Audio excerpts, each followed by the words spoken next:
आज हम लोग डिस्कस करने वाले हैं एक रेयर केस के बारे में जो कि होने वाला है एडिसन डिजीज के ऊपर। और इसमें जो हमारा पेशेंट हमें हमारे पास में जो आया है वो कुछ स्ट्रेंज सिम्टम्स के साथ में हमें मिलता है। तो चलिए इस केस के बारे में हम लोग देखते हैं। इस केस में हम लोग डिस्कस करेंगे इन्वेस्टिगेशन के बारे में, डायग्नोसिस के बारे में, क्लिनिकल इंडिकेशंस के बारे में और काफ़ी कुछ और। तो हम लोग डिस्कस कर लेते हैं कि ये एडिसन डिजीज होती क्या है। इसको हम लोग प्राइमरी एडिनल इंसफिशियंसी भी कहते हैं, जो कि एक क्रोनिक डिसऑर्डर है। इस कंडीशन में एड्रिनल ग्लैंड्स कॉर्टिसोल और एल्डोस्टेरोन हार्मोन्स काफ़ी कम प्रोड्यूस करते हैं। और थोड़ा सा इन हार्मोन्स के बारे में डिस्कस कर लेते हैं। तो जैसा कॉर्टिसोल एंड एल्डोस्टेरोन हार्मोन इसमें कम प्रोड्यूस होने वाले हैं। तो कॉर्टिसोल एक स्ट्रेस हार्मोन है जो ग्लूकोज मेटाबॉलिज्म और इन्फ्लामेशन कंट्रोल करता है। वहीं एल्डोस्टेरोन ब्लड प्रेशर और इलेक्ट्रोलाइट बैलेंस को रेगुलेट करता है। ये डिजीज़ काफ़ी रेयर है। टाइमली डायग्नोस करेंगे तो इसका ट्रीटमेंट अवेलेबल है, क्योरेबल है। पर अगर टाइमली डायग्नोस ना करें तो लाइफ थ्रेटनिंग कंडीशन तक भी खींच के लेके जा सकता है। क्योंकि ये एक एंडोक्राइन डिसऑर्डर है जो कि रेयर भी है, तो इसमें कॉर्टिसोल और एल्डोस्टेरोन हार्मोन्स जैसे कि मैंने बताया इतने ऑप्टिमम अमाउंट में प्रोड्यूस नहीं होते हैं। तो इसके कुछ सिम्टम्स देख लेते हैं, क्या क्या सिम्टम्स दिखते हैं। तो पहला तो फटीग दिखता है, कुछ मसल वीकनेस दिखता है, वेट लॉस दिखता है और हाइपर पिगमेंटेशन दिखता है, लो ब्लड प्रेशर दिखते हैं। कॉजेज इसके क्या क्या हो सकते हैं? कॉजेज के ऑटोइम्यून डिजीज हो सकती है या कोई इन्फेक्शंस हो सकते हैं। ये जेनेटिकली लिंक भी हो सकता है कुछ कंडीशंस में, और समटाइम्स जो सब्सटेंस अब्यूज़ करते हैं उससे भी हो सकता है। ट्रीटमेंट इसका क्या होने वाला है? ट्रीटमेंट इसका होने वाला है hormone replacement therapy, high sodium diet, calcium या विटामिन डी। इन सबको डिटेल में डिस्कस करेंगे। साथ ही में एक इन सभी का इंडिकेशंस भी बताएंगे, सिम्टम्स का, कॉजेज का और ट्रीटमेंट का। पर इसको समझने के लिए हमें एक पेशेंट का एग्जाम्पल लेना पड़ेगा। तो आज हम जो केस डिस्कस करने वाले हैं, तो आज हम इन पेशेंट के बारे में डिस्कस करने वाले हैं। वो है 42 ईयर ओल्ड के मेल पेशेंट जो एक प्राइवेट प्राइवेट कंपनी में जो कि एक प्राइवेट कंपनी में काम करते हैं। अब इनको एक सीवियर फटीग, बॉडी एक और अनएक्सप्लेन्ड वेट लॉस की कंप्लेंट्स आई थी। इनका ब्लड प्रेशर भी कंसिस्टेंटली लो था, जो कि था 90/60 mmHg तक। तो उनका कहना जो पेशेंट थे हमारे, उनका कहना ये था कि उनको इतना फटीग हो रहा था कि वो अपना जो डेली लाइफ या रूटीन का काम होता है उसको भी अच्छे से करने में असमर्थ थे, कर ही नहीं पा रहे थे। जब वो डॉक्टर के पास में गए तो एक डिटेल डायग्नोसिस के लिए, जैसे हमें पता है, एक डिटेल्ड हिस्ट्री लेना बहुत ज़रूरी है। तो इन पेशेंट से पूछा गया क्या आपको कोई रिसेंट इन्फेक्शन हुआ था हाल ही में? तो पेशेंट ने साफ मना कर दिया। पेशेंट से ये भी पूछा गया क्या डायबिटीज़, टीबी या क्रोनिक इलनेस या अदर कोई हिस्ट्री इसमें दिखाई दी है? तो वो भी क्लियर था। ये एक और सवाल उनसे पूछा गया कि आपकी भूख से रिलेटेड एपेटाइट या डाइजेशन में कोई प्रॉब्लम है? तो उन्होंने कहा कि हाँ, भूख कम लगती है और डाइजेशन ठीक नहीं लगता है। फिर एक और क्वेश्चन उनसे पूछा गया कि स्किन में कोई नोटिसेबल चेंजेस दिखाई दिए? तो उन्होंने ध्यान दिया तो बोला कि हाँ, जो मेरे जॉइंट्स हैं या जो पाम क्रीज हैं वहाँ पर बहुत ज़्यादा टैनिंग दिख रही है, जो कि यूजुअली नहीं होती है उनको। इस पेशेंट में हाइपर पिगमेंटेशन की जो शिकायत थी वो ज़्यादा देखी गई, जो कि एडिसन डिजीज का एक क्लासिकल साइन है। तो हम फर्दर फिजिकल एग्जामिनेशन और सिग्निफिकेंस को देखते हैं कि भाई आगे क्या हो और पेशेंट में देखा जा सकता है। तो ब्लड प्रेशर जब पेशेंट का मेजर किया गया तो वो 88/58 mmHg तक था, जो कि पोजिशनल ड्रॉप था। जबकि वो खड़े होते थे तो जो ब्लड प्रेशर होता था वो काफ़ी हद तक कम हो जाता था। अब ये क्यों होता था? तो इसको बताते, जैसा हमने स्टार्टिंग में डिस्कस किया था कि कॉर्टिसोल और एल्डोस्टेरोन हार्मोन्स थोड़े से कम प्रोड्यूस होते हैं इस कंडीशन में। तो एल्डोस्टेरोन डिफिशियंसी की वजह से जो सोडियम रिटेंशन था वो कम हो चुका था और ब्लड वॉल्यूम भी लो हो गया था। इस वजह से इनका जो ब्लड प्रेशर था वो कम आ रहा था। दूसरी कंडीशन इन पेशेंट में ये दिखाई दी थी कि भाई इनको हाइपर पिगमेंटेशन हो रहा था। तो हाइपर पिगमेंटेशन होने के पीछे एक वजह भी थी कि क्यों हो रहा है। सेकंड जो मेजर फिजिकल एग्जामिनेशन में दिखाई दिया वो था स्किन हाइपर पिगमेंटेशन का। तो एक थोड़ा सा इसमें बैक में वापस से जाते हैं। जब एड्रिनल ग्लैंड कॉर्टिसोल हार्मोन्स बनाना बंद करते हैं या कम बनाते हैं तो ब्रेन में पिट्यूटरी ग्लैंड ज़्यादा एसीटीएच प्रोड्यूस स्टार्ट करना शुरू कर देता है। अब एसीटीएच क्या है? एसीटीएच एड्रिनोकॉर्टिकोट्रोपिक हार्मोन है। ये एक कंपनसेटरी मैकेनिज्म होता है जिसमें पिट्यूटरी ग्लैंड एड्रिनल ग्लैंड्स को स्टिमुलेट करने की कोशिश करता है। लेकिन एसीटीएच के स्ट्रक्चर में एक और मॉलिक्यूल होता है जिसको हम लोग मेलेनोसाइट स्टिमुलेटिंग हार्मोन या एमएसएच भी कह देते हैं। यह हार्मोन डायरेक्टली स्किन के मेलेनोसाइट्स को एक्टिवेट करता है जो ज़्यादा मेलेनिन पिगमेंट प्रोड्यूस करते हैं। इस वजह से इस पेशेंट की स्किन और म्यूकस मेम्ब्रेन जैसे कि गम्स, लिप्स, पाम की क्रीजेस में डार्कनिंग या हाइपर पिगमेंटेशन दिखती है। यहाँ एक और बात समझने वाली ये है, ये पिगमेंटेशन उन जगहों पे ज़्यादा होती है जहाँ प्रेशर या फ्रिक्शन लगता है, जैसे एल्बोज, नीज, नकल्स। इसलिए ये होता है क्योंकि मेलानोसाइट्स इन एरियाज में ज़्यादा सेंसिटिव होते हैं। पिगमेंटेशन का सिग्निफिकेंस पिगमेंटेशन का सिग्निफिकेंस इस पेशेंट में ज़्यादा इसलिए है क्योंकि ये एक प्रोमिनेंट साइन हो सकता है, जो कि एक पेशेंट को फटीग और लो बीपी के साथ देखते हैं हम लोग इन कंडीशंस में, जो कि अनयूजुअल पिगमेंटेशन होती है। ये क्लू अर्ली डायग्नोसिस में हेल्प कर सकता है और एड्रिनल क्राइसिस जैसी कॉम्प्लिकेशंस को प्रिवेंट किया जा सकता है अगर हम लोग इस पर, जो हाइपर पिगमेंटेशन के सिम्टम्स हैं, उस पर ज़्यादा ध्यान दे सकें तो। फिर उनका वेट लॉस के बारे में देखा गया, उनका बीएमआई कैलकुलेट किया गया जो कि नॉर्मल रेंज से थोड़ा सा नीचे था। अब इसको थोड़ा सा और देख लेते हैं कि इसका सिग्निफिकेंस क्या है।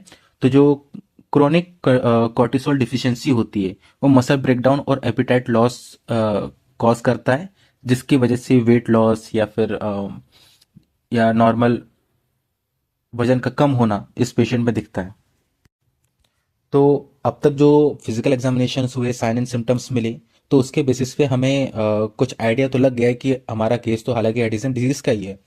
पर ड्यूरिंग दिस एग्जामिनेशन कुछ डिफरेंशियल डायग्नोसिस करने भी बहुत ज़रूरी हैं। जैसे कि पहला आता है क्रोनिक फटीग सिंड्रोम, जिसके सिमिलर फटीग सिम्टम्स मिलते हैं इस पेशेंट से या फिर इस कंडीशन से। लेकिन क्रोनिक फटीग सिंड्रोम में ये और एडिसन डिजीज दोनों आपस में कैसे डिफर करते हैं? तो क्रोनिक फटीग सिंड्रोम में आपका बीपी और इलेक्ट्रोलाइट इम्बैलेंस नहीं होता है, तो ये एक मेजर फाइंडिंग से इसको ध्यान रखना है। दूसरा, जो हाइपरथायरॉयडिज्म के केस में वहाँ भी फटीग होता है, ठीक है, लेकिन वहाँ वेट लॉस नहीं होता, वहाँ वेट गेन होता है। और लेकिन वहाँ पर हाइपर पिगमेंटेशन या हाइपरकैलेमिया की भी कंडीशंस देखने को नहीं मिलती हैं। एक और कंडीशन के साथ में इसको मिस इंटरप्रिटेट किया जा सकता है, एनीमिया की, जिसमें फटीग और वीकनेस कॉमन होती है, लेकिन अगेन एनीमिया में भी हाइपर पिगमेंटेशन और हाइपरनेट्रियमिया नहीं होता है। दूसरा, ट्यूबरकुलोसिस विद एड्रिनल इन्वॉल्वमेंट, तो कि हाँ, ये कॉमन कॉज हो सकता है अगर टीबी पेशेंट को हो, ठीक है, लेकिन हम जो अदर डायग्नोसिस टेस्ट रन करेंगे, लेबोरेटरी इन्वेस्टिगेशंस करेंगे, लेबोरेटरी फाइंडिंग्स आएंगी, उसके बेसिस पे देखते हैं कि पेशेंट को और क्या क्या दिक्कत हो सकती है। तो जब पेशेंट्स की हमने कुछ स्पेसिफिक टेस्ट रन किए, जब इस पेशेंट के लेबोरेटरी इन्वेस्टिगेशंस की गई, तो जब कंप्लीट ब्लड काउंट किया गया तो माइल्ड एनीमिया देखा गया पेशेंट में, जो कि क्रोनिक इलनेस का एक नॉन स्पेसिफिक मार्कर है, तो उसको थोड़ी देर के लिए सबसाइड कर सकते हैं। जब इलेक्ट्रोलाइट बैलेंसेस चेक किए गए तो उसमें लो सोडियम काउंट पाया गया और हाई पोटेशियम काउंट पाया गया, लाइक कि हाइपोनेट्रीमिया एंड हाइपरकैलेमिया, जो कि एल्डोस्टेरोन डिफिशियंसी का एक हॉलमार्क है। उसके बाद में जब random blood sugar level patient का देखा गया, तो वो हाइपोग्लाइसीमिया शो किया, जो कि cortisol deficiency glucose metabolism impact करता है। उसके बाद में जब मॉर्निंग कॉर्टिसोल लेवल्स चेक किए गए, जो कि क्रिटिकली लो था, जो कि था 3 माइक्रोग्राम पर डीएल, जबकि 5 माइक्रोग्राम पर डीएल से नीचे अगर होता है तो वो लो कंसिडर किया जाता है। नॉर्मली मॉर्निंग में ये लेवल्स काफ़ी हाई होते हैं। दूसरा जो हमने डिस्कस किया था, एसीटीएच लेवल, एड्रेनोकॉर्टिकोट्रोपिक हॉर्मोन्स, ठीक है, तो जब एड्रेनल ग्लैंड्स कॉर्टिसोल प्रोड्यूस नहीं कर रहे होते हैं तो एसीटीएच हॉर्मोन्स एलिवेटेड फाउंड होते हैं, जो कि पिट्यूटरी ग्लैंड से रिलीज होता है। एक और टेस्ट रन किया जाता है जिसमें हम लोग क्या करते हैं कि एसीटीएच स्टिमुलेशन टेस्ट, इसमें क्या करते हैं कि पेशेंट के अंदर एसीटीएच का इंजेक्शन इंड्यूस करते हैं। जैसे ही एसीटीएच का इंजेक्शन देते हैं, उसके बाद में जो कॉर्टिसोल का लेवल होता है वो थोड़ा सा राइज हो जाता है, तो जिससे हमें पता चलता है कि हाँ, एडिसन डिजीज है इस पेशेंट में, हम लोग कंफर्म कर सकते हैं, एक फाइनल डायग्नोसिस दे सकते हैं। अब इतना सब कुछ कर लिया है तो एक फाइनल डायग्नोसिस देखने से पहले थोड़ी सी डिजीज की पैथोफिजियोलॉजी समझ लेते हैं, जिसमें क्या है, एडिसन डिजीज एक ऑटोइम्यून कंडीशन है जिसमें immune system adrenal cortex cells को डिस्ट्रॉय कर देता है। इस कंडीशन में, या फिर कह लो कि जो डिस्ट्रक्शन का रिजल्ट होता है वो कॉर्टिसोल एंड एल्डोस्टेरोन प्रोडक्शन की डिफिशियंसी होता है, और जो हाई एड्रेनोकॉर्टिकोट्रोपिक हार्मोन लेवल्स होते हैं वो मेलानोसाइट स्टिमुलेटिंग इफेक्ट्स कॉज करते हैं, जो हाइपर पिगमेंटेशन का रीजन होता है। अब जो पेशेंट है इसको हम लोग क्या ट्रीटमेंट देने वाले हैं, और हर ट्रीटमेंट को सबसे पहले तो ग्लूकोकॉर्टिकॉइड रिप्लेसमेंट देंगे, जिसमें कॉर्टिसोल की नेचुरल फिजियोलॉजिकल रिदम मिमिक करता है ये ग्लूकोकॉर्टिकॉइड, जिसमें हम लोग हाइड्रोकॉर्टिसोन दे देंगे 20 mg मॉर्निंग में एंड 10 mg आफ्टरनून में। दूसरा हम लोग कर देंगे मिनरल कॉर्टिकॉइड रिप्लेसमेंट, जो कि फ्लूड्रोकॉर्टिसोन होगा 0.05 mg से लेकर के 0.1 mg डेली। इसका यूज क्या है या इसका जस्टिफिकेशन क्या होगा? तो इसको हम यूज करने वाले सोडियम रिटेंशन और पोटेशियम एक्सक्रीशन के लिए, क्योंकि ये दोनों में बैलेंस क्रिएट करता है, रेगुलेशन क्रिएट करता है। जो हाइड्रोकॉर्टिसोन था वो एक सिंथेटिक ग्लूकोकॉर्टिकॉइड है जो बॉडी के नेचुरल कॉर्टिसोल सिक्रीशन को रिप्लेस करता है। स्पेशली जब एड्रेनल ग्लैंड्स फंक्शन प्रॉपर्ली नहीं कर रही होती हैं, ये डोजेस कॉर्टिसोल की नेचुरल रिदम को मिमिक करता है, जिसमें सुबह में ज्यादा कॉर्टिसोल सिक्रीशन होता है। हाइड्रोकॉर्टिसोन का मॉर्निंग डोज हायर रखा जाता है, जिससे बॉडी की नेचुरल कॉर्टिसोल लेवल को मेंटेन किया जाता है। कॉर्टिसोल का प्राइमरी फंक्शन होता है कि बॉडी की स्ट्रेस रिस्पॉन्स को मैनेज करना एंड ग्लूकोज मेटाबॉलिज्म को रेगुलेट करना। एंड अदर फंक्शन ऑल्सो एक और होता है जिसमें इम्यून सिस्टम को भी मॉड्यूलेट करना होता है। दूसरा जो हमने देखा था मिनरल कॉर्टिकॉइड रिप्लेसमेंट, तो उसमें फ्लूड्रोकॉर्टिसोन को यूज किया था, जो ऑल्सो एक सिंथेटिक मिनरल कॉर्टिकॉइड है जो ऑल्डोस्टेरोन के एक्शन को मिमिक करता है। ऑल्डोस्टेरोन का काम होता है किडनी में सोडियम रिटेंशन को प्रमोट करना और पोटेशियम को एक्सक्रीट करना। ये प्रोसेस बॉडी के फ्लूइड और इलेक्ट्रोलाइट बैलेंस को मेंटेन करता है। इन पेशेंट्स में एडिसन डिजीज या फिर कह लो कि एडिनल ग्लैंड्स हार्मोन्स नहीं बन पाते हैं, एंड फ्लूकोकॉर्टिकॉइड का यूज करके सोडियम रिटेंशन को इम्प्रूव करते हैं, जिससे ब्लड वॉल्यूम और ब्लड प्रेशर कंट्रोल में रहते हैं। इस पेशेंट के साथ सोडियम लेवल ऑप्टिमाइज होता है और पोटेशियम लेवल भी बैलेंस्ड रहते हैं। दूसरा जो हम लोग करने वाले हैं वो था कि भाई स्ट्रेस डोज स्टेरॉइड्स, लाइक कि स्ट्रेस कंडीशन जैसे कि इलनेस, इन्फेक्शन या सर्जरी के दौरान बॉडी की कॉर्टिसोल रिक्वायरमेंट बहुत ज़्यादा इंक्रीज हो जाती है, क्योंकि बॉडी को स्ट्रेस रिस्पॉन्स देना पड़ता है। नॉर्मली एड्रिनल ग्लैंड्स ये कॉर्टिसोल सिक्रीशन इंक्रीज कर देती है, लेकिन अगर एड्रिनल ग्लैंड्स ऑलरेडी इम्पेयर्ड है तो एक्सटर्नल ग्लूकोकॉर्टिकॉइड एडमिनिस्ट्रेशन की ज़रूरत होती है। तो एंड लास्ट ये जो पड़ता है वो पड़ता है लाइफस्टाइल एडवाइस, जिसमें हाई सोडियम डाइट और रेगुलर मॉनिटरिंग को रिकमेंड किया जाता है। तो ओवरऑल इस प्लान का जो एम रहता है वो एड्रिनल इनसफिशिएंसी से रिलेटेड सिम्टम्स को मैनेज करना होता है, कि पेशेंट की क्वालिटी ऑफ लाइफ को ऑप्टिमाइज किया जा सके, जिसमें इलेक्ट्रोलाइट बैलेंस मैनेज किया जा सके, ब्लड प्रेशर मैनेज किया जा सके और स्ट्रेस रिस्पॉन्स को इफेक्टिवली मैनेज किया जा सके।